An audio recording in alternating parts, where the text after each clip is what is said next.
first a new one, click the little bell.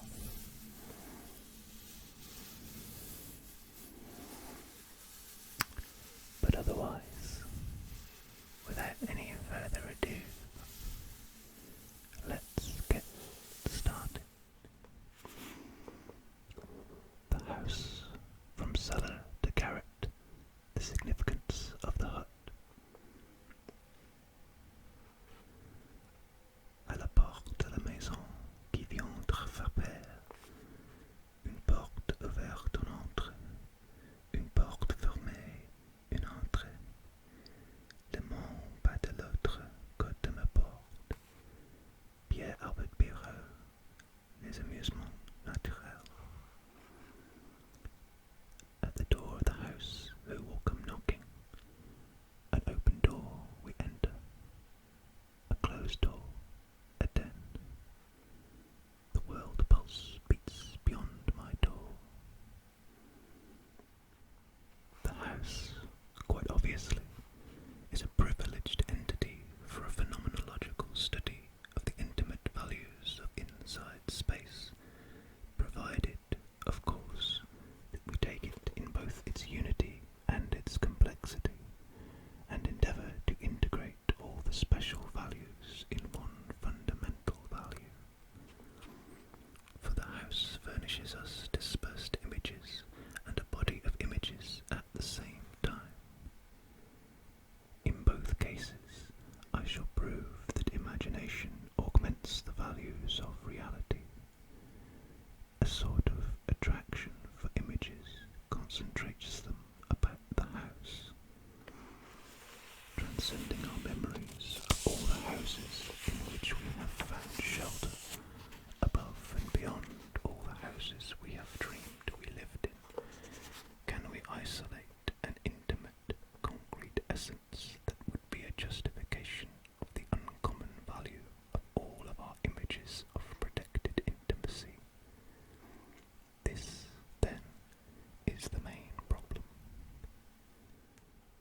In order to solve it, it is not enough to consider the house as an object on which we can make our judgments and daydreams react. For a phenomenologist, a psychoanalyst, or a psychologist, these 3 points of view being named in the order of decreasing efficacy, it is not a question of describing houses or enumerating their picturesque features and analysing for which reasons they are comfortable.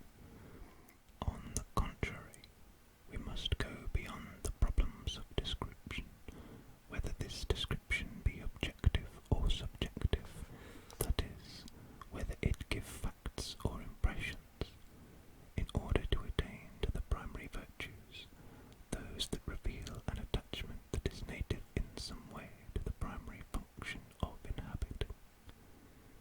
A geographer or an ethnographer can give us descriptions of very varied types of dwellings.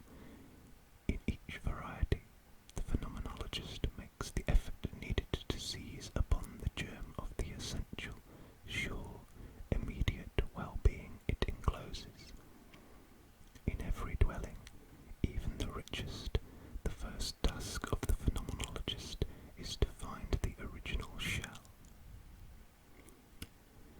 But the related problems are many if we want to determine the profound reality of all the subtle shadings of our attachment for a chosen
We shall see that the imagination functions in this direction whenever the human being has found the slightest shelter.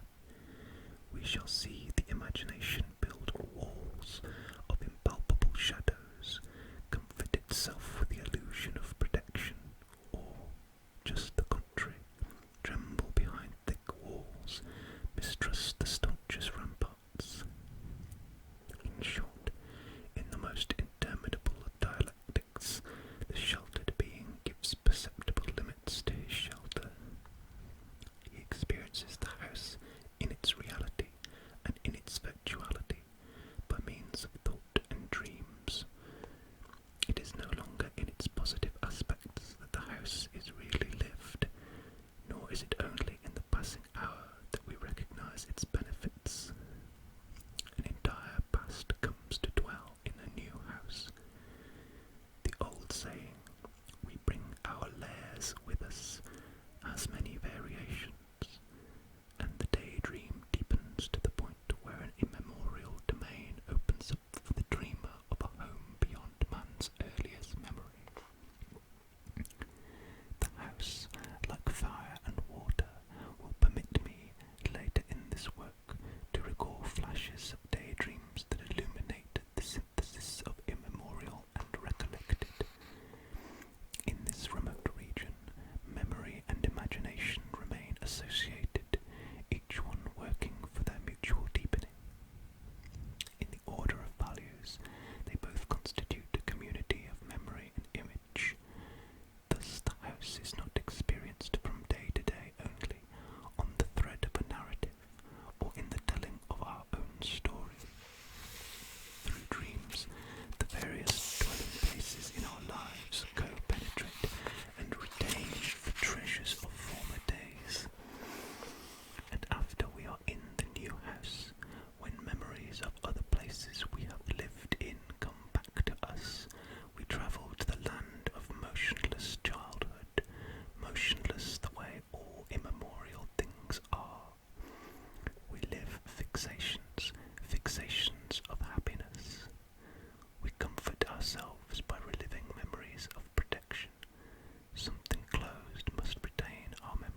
within, within the being, in the being of within, an enveloping warmth welcomes being.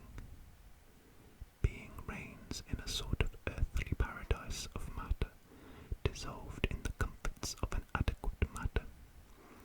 It is as though in this material paradise the human being were bathed in nourishment, as though he were gratified with all the essential benefits. When we dream of the house we were born in the utmost depths of reverie, we participate in this original warmth, in this well-tempered matter of the material paradise. This is the environment in which the protective beings live. We shall come back to the material features of the house. For the moment, I should like to point out the original fullness of the house's being. Our daydreams carry us back to it, and the poet well knows that the house holds childhood motionless in its arms.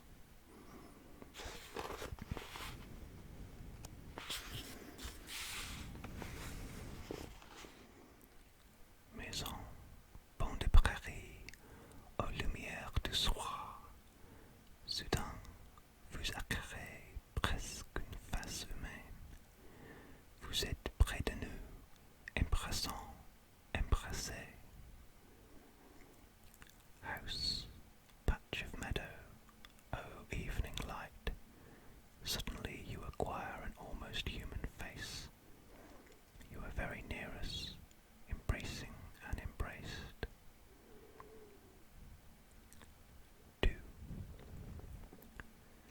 Of course, thanks to the house, a great many of our memories are housed, and if the house is a bit elaborate, if it has a cellar and a garret, nooks and corridors, our memories have refuges that are all the more clearly delineated. All our lives we come back to them in our daydreams. A psychoanalyst should, therefore, turn his attention to this simple localization of our memories. I should like to give the name of topoanalysis to this auxiliary of psychoanalysis. Topoanalysis, then, would be the systematic psychological study of the sites of our intimate lives. In the theatre of the past that is constituted by memory, the stage setting maintains the characters in their dominant roles. At times we think we know ourselves in time, when all we know is a sequence of fixations in the spaces of the being's stability, a being who does not want to melt away, and who, even in the past, when he sets out in search of things past, wants time to suspend its flight. In its countless alveoli, space contains compressed time. That is what space is for. And if we want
securely they are fixed in space, the sounder they are.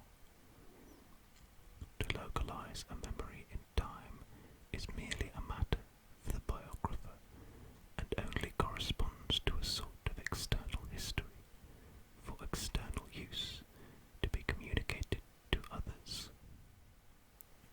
But hermeneutics, which is more profound than biography, must determine the centres of fate by ridding history of its conjunctive temporal tissue, which has no action on our fates. For a knowledge of intimacy, localization in the spaces of our intimacy is more urgent than determination of dates. Psychoanalysis too often situates the passions in the century. In reality, however, the passions simmer and resimmer in solitude. The passionate being prepares his explosions and his exploits in this solitude. And all the spaces of our past moments of solitude, the spaces in which we have suffered from solitude, enjoyed, desired, and compromised solitude, remain indelible within us, and precisely because the human being wants them to remain so. He knows instinctively that this space identified with his solitude is creative, that even when it is forever expunged from the present, when, henceforth, it is alien to all the promises of the future, even when we no longer have a garret, when the attic room is lost and gone, there remains the fact that we once loved a garret, once lived in an attic. We return to them in our night dreams. These retreats have the value of a shell, and when we reach the very end of the labyrinths of sleep, when we attain to the regions of deep slumber, we may perhaps experience a type of repose that is pre-human, in this case approaching the immemorial. But in the daydream itself, the recollection of moments of confined, simple, shut-in space are experiences of heart-warming space, of a space that does not seek to become extended, but would like above all still to be possessed.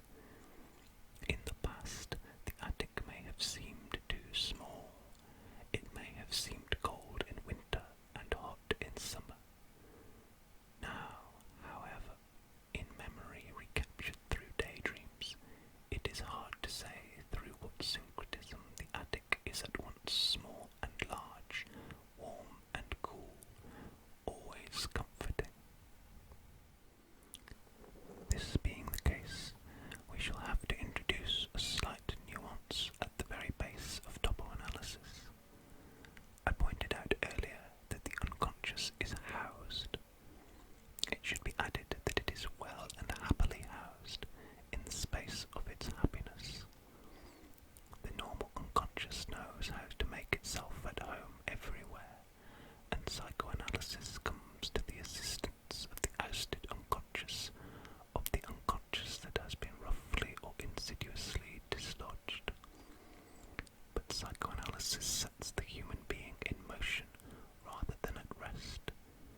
It calls on him to live outside the abodes of his unconscious, to enter into life's adventures, to come out of himself.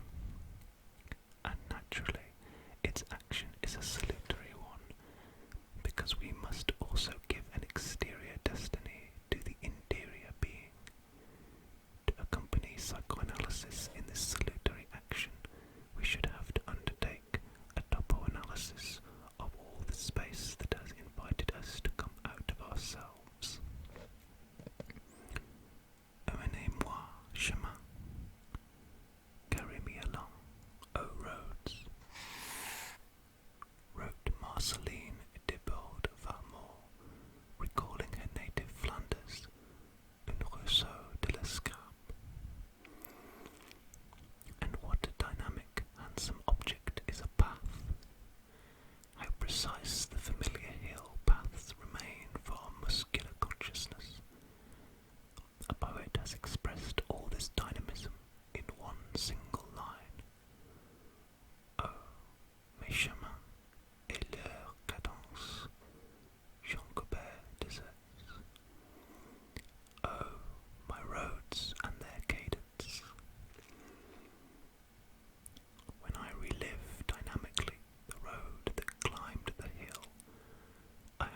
made sure that the road itself had muscles, or rather, counter-muscles.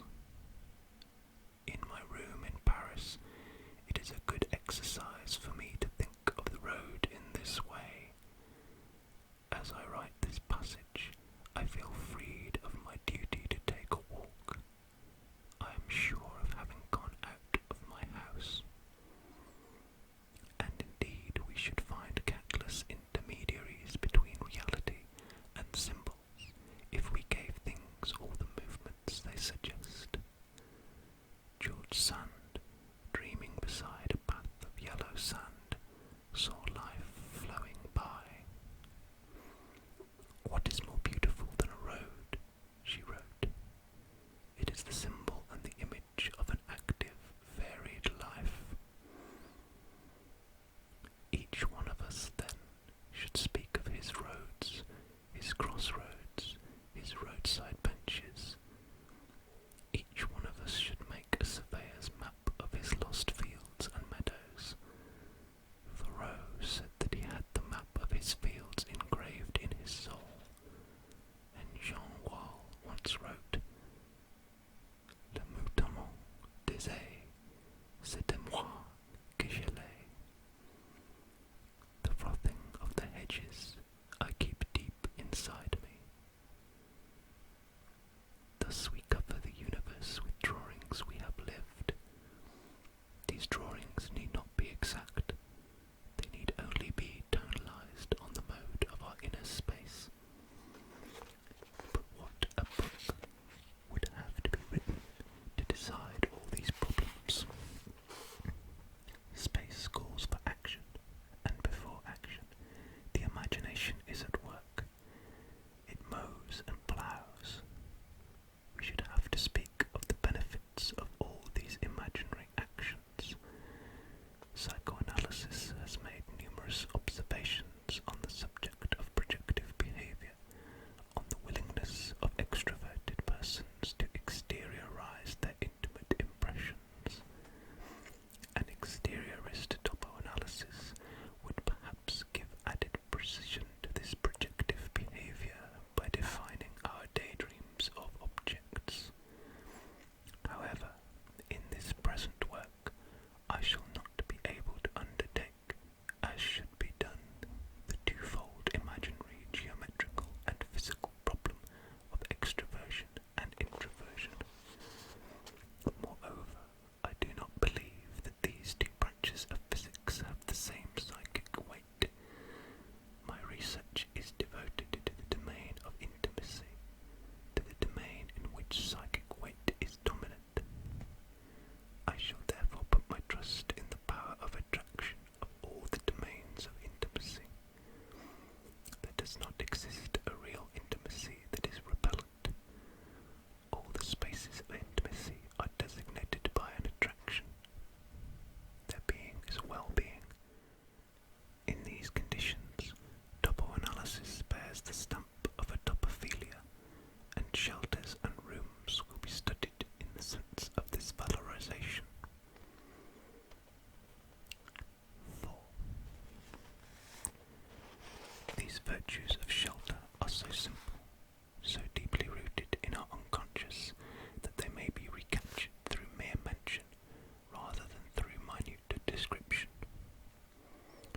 Here the nuance bespeaks the colour. A poet's word, because it strikes true, moves the very depths of our being.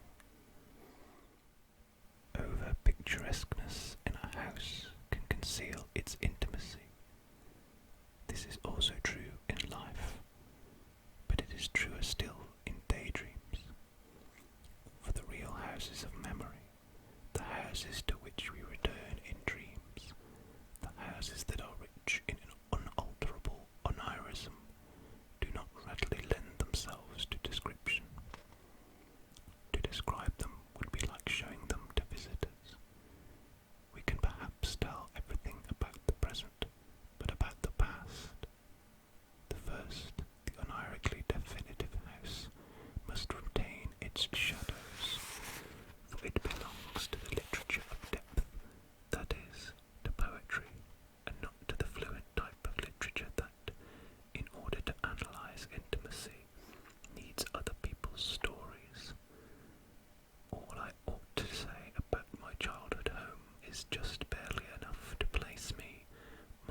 voice a sonority that will ring true, a voice so remote within me that it will be the voice we all hear when we listen as far back as memory reaches, on the very limits of memory, beyond memory perhaps, in the field of the immemorial.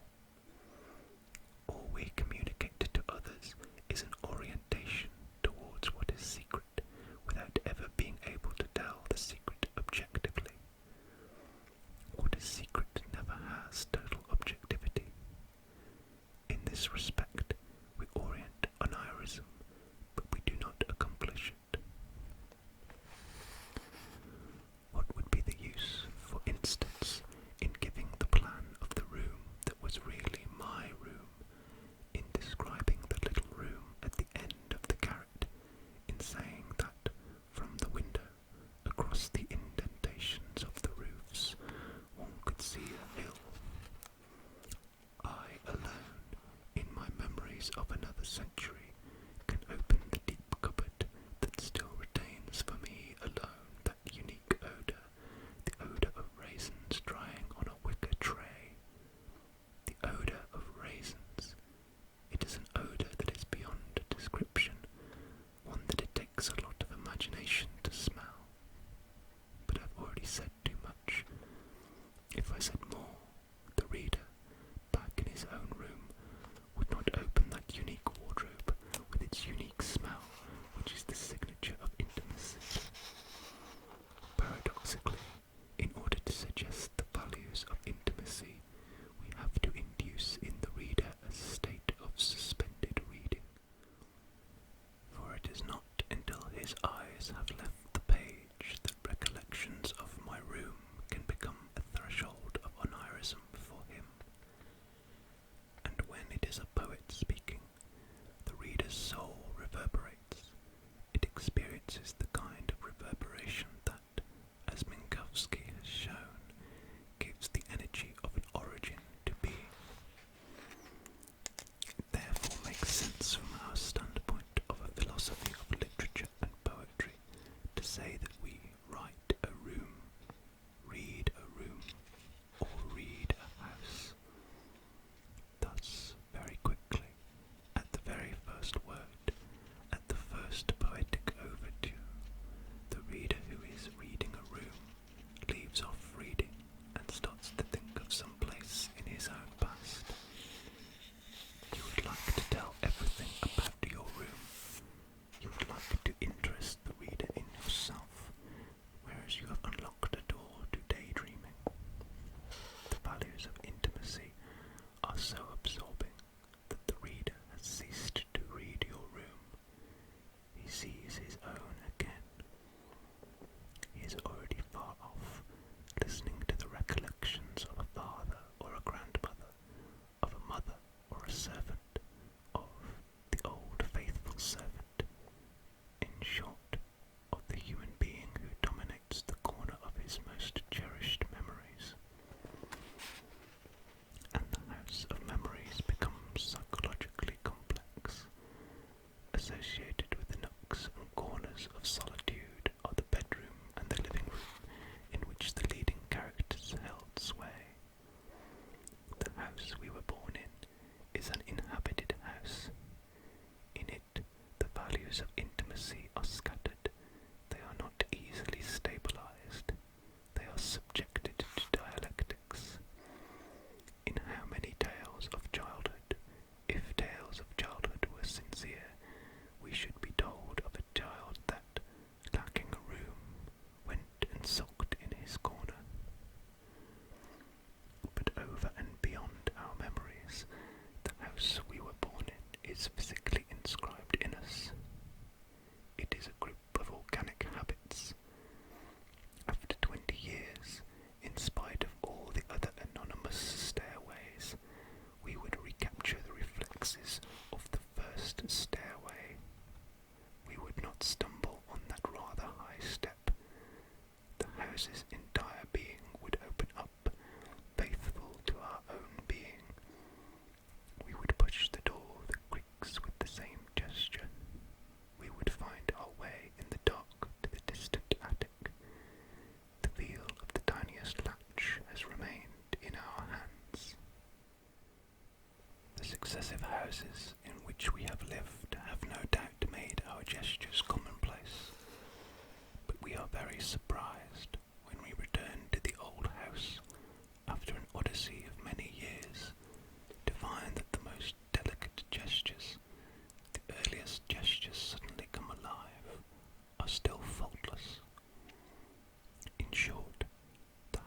were born in has engraved within us the hierarchy of the various functions of inhabiting. We are the diagram of the functions of inhabiting that particular house, and all the other houses are but variations on a fundamental theme. The word habit is too worn a word to express this passionate liaison of our bodies, which do not forget, with an unforgettable house. But this area of detailed recollections that are easily retained because of the names of things and people we knew in the first house can be studied by means of general psychology. Memories of dreams, however, which only poetic meditation can help us to recapture, are more confused, less clearly drawn. The great function of poetry is to give us back the situations of our dreams. The house we were born in is more than the embodiment of home, it is also an embodiment of dreams. Each one of its nooks and corners was a resting place for daydreaming, and often the resting place particularized the daydream. Our habits of a particular daydream were acquired there. The house, the bedroom, the garret in which we were alone, furnished the framework for an interminable dream, one that poetry alone, through the creation of a poetic work, could succeed in achieving completely.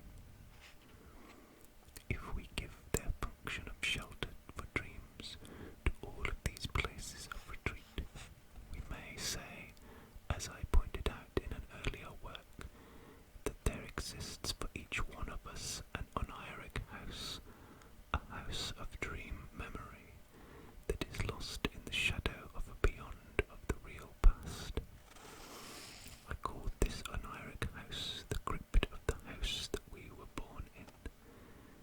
Here we find ourselves at a pivotal point around which reciprocal interpretations of dreams through thought and thought through dreams keep returning.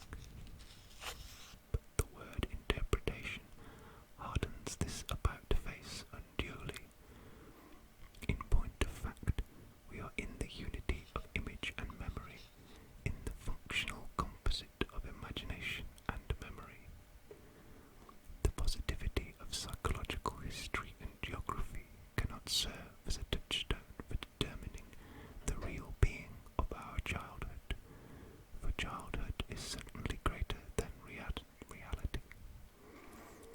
In order to sense across the years our attachment for the house we were born in, dream is more powerful than thought.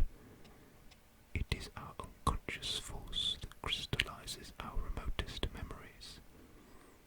If a compact center of daydreams of repose had not existed in this first house, the very different circumstances